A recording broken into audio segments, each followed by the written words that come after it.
Bonjour et bienvenue sur Psy & Co. Je suis Jennifer Riera, psychologue pour enfants et adolescents et thérapeute familiale. Je travaille dans un cabinet en Haute-Savoie et au sein de plusieurs associations.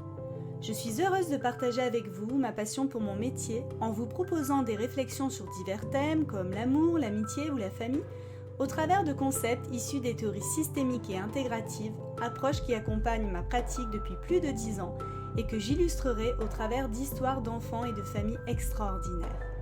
Mon objectif est de proposer une image de la psychologie plus originale, innovante et moderne, et faire, comme je le dis toujours, un pas de côté sur des sujets parfois difficiles. Merci pour votre écoute.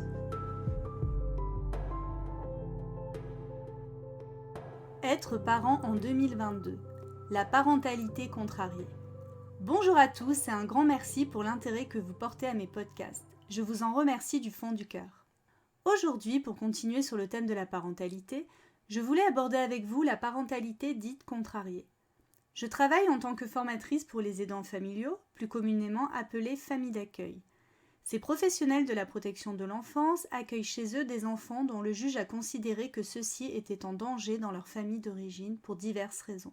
Par ailleurs, je travaille pour l'association Ma Chance Moi Aussi, qui accompagne des jeunes et leurs familles dites en fragilité éducative dans le cadre d'une prévention primaire.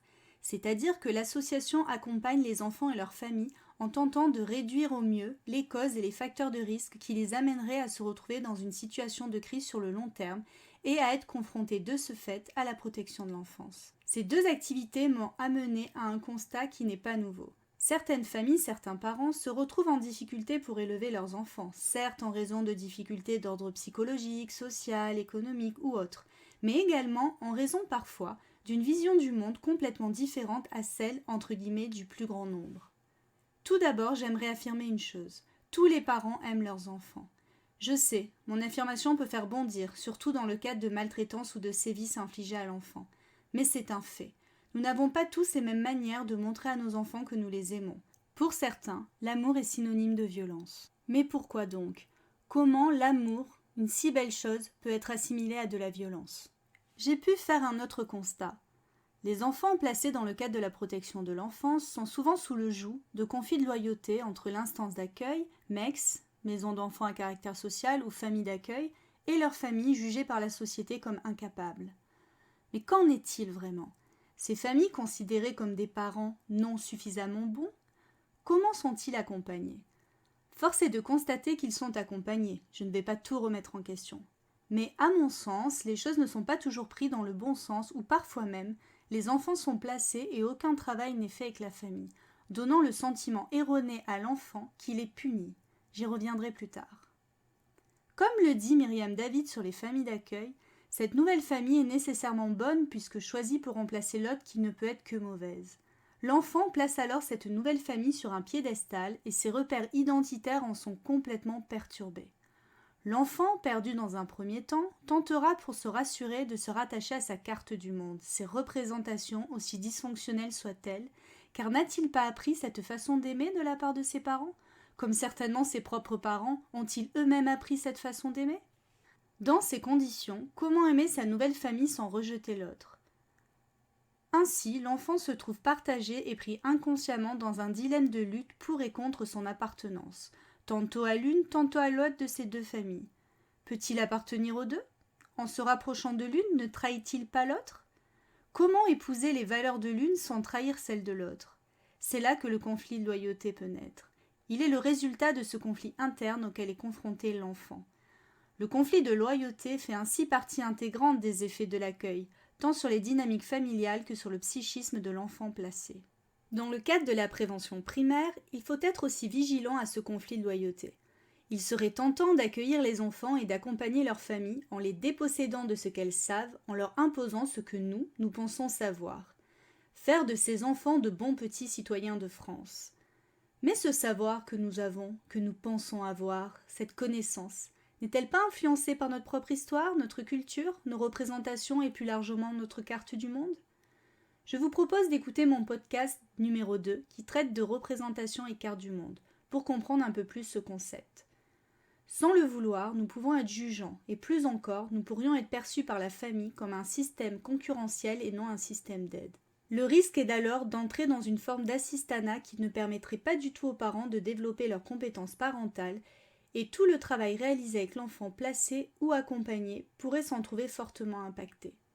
Si la famille biologique perçoit la famille d'accueil ou la structure d'accueil ou la structure de prévention comme un concurrent, un parent bon, là où lui serait mauvais, ce conflit est d'autant plus important et le parent se montrera d'autant plus hostile et agressif envers la famille ou la structure accueillant son enfant, car cette perception viendrait de surcroît dans sa représentation lui valider sa carte du monde. Je suis un mauvais parent. Représentation de lui-même résultant d'une histoire personnelle parentale souvent meurtrie, étouffée sous le joug parfois de traumatismes complexes. L'accompagnement, surtout éducatif, à certains moments, apparaît alors comme une mise en scène de scénarios personnels ou familiaux qui demandent à être joués chez l'enfant, précisément parce que celui-ci devine, presse et attend que nous jouions le scénario, que nous fassions la mise en scène, la théâtralisation de ce qu'il a connu jusqu'alors. Or, si l'enfant a toujours connu de la violence avec sa famille d'origine, il va chercher à ce que nous soyons nous aussi violents et peut mettre en place tout un ensemble de comportements pour y parvenir. J'en profite pour dire que paradoxalement, plus une famille est dysfonctionnelle et plus l'enfant va lui être fidèle. Je vais vous raconter l'histoire de la famille D. Ceux-ci sont accompagnés par l'aide sociale à l'enfance pour des faits de violence de monsieur sur sa femme et ses 2 enfants, Léo 12 ans et Miranda 8 ans. La famille est accompagnée depuis plusieurs années par les services sociaux. Il n'a jamais été question de placement pour les enfants, mais de nombreuses aides éducatives ont été faites, sans grand résultat. À l'époque, je travaillais encore en CESAD et je venais de sortir de ma formation de thérapie familiale. Je propose donc alors une thérapie de réseau, c'est-à-dire une thérapie familiale avec un professionnel de l'ASE en tant que cothérapeute, pour représenter la loi. L'objectif est de travailler sur la violence. Nous recevons alors la famille et en échangeant avec les parents sur leur propre enfance respective, nous sommes effarés avec ma collègue de la manière dont ils parlent de la violence qu'ils ont subie, avec tellement de détachement. Madame peut nous raconter que sa mère lui faisait manger du savon quand elle n'était pas sage, et elle raconte cela comme elle raconterait qu'elle est allée faire des courses. Monsieur, quant à lui, raconte qu'il était le dernier d'une grande fratrie et qu'il était humilié et maltraité par son père et ses frères. Mais comme il le dit, cela l'a forgé. Les gifles étaient quotidiennes, tout comme les mots rabaissants dans ces 2 familles. Et la phrase qu'ils finissent par nous dire au fil des mois nous glace. Chez nous, plus on se tape, plus on s'aime. Vous voyez là une règle familiale, inaudible pour la plupart d'entre nous, mais complètement dissible et entre guillemets normale pour eux. Quand toute sa vie, les marques d'amour que l'on a reçues de la part de nos parents n'ont été que la violence, comment pouvoir penser que cela peut être autrement ? Ces enfants devenus parents ont comme notice, représentation, que l'amour c'est la violence. Ce constat se confirme quand après de nombreux entretiens suivis, les parents arrivent en entretien démunis. Ceci nous explique qu'il n'y a plus de violence à la maison, car le travail réalisé avec eux leur avait fait prendre conscience que ce n'était pas la bonne façon de faire, mais que, paradoxalement, les enfants font tout pour les amener à être violents.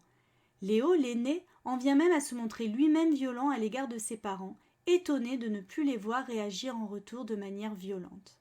Le plus difficile dans le travail avec cette famille fut alors de leur proposer autre chose que la violence pour montrer leur amour. Car quand nous avons enlevé la violence, les parents étaient incapables de faire autre chose. Les enfants, dépourvus de violence de la part de leurs parents, pensaient ne plus avoir d'amour de leur part.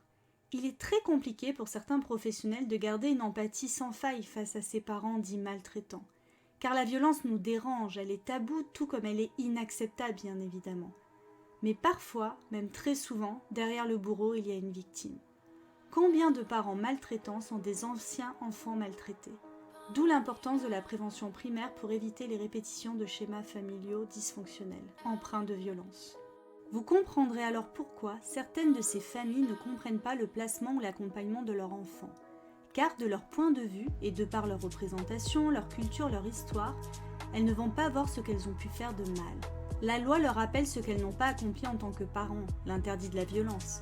Mais si nous ne travaillons pas sur une modification ou du moins une évolution des représentations du parent, alors nous passons à côté du travail psychoéducatif et nous ne ferons que renforcer le conflit de loyauté entre l'enfant et sa famille d'origine. La seule chose que l'enfant va alors retenir, c'est qu'il est puni et qu'il est enlevé de sa famille parce qu'il a fait quelque chose de mal. Or, nous sommes bien d'accord, ce n'est pas du tout le cas.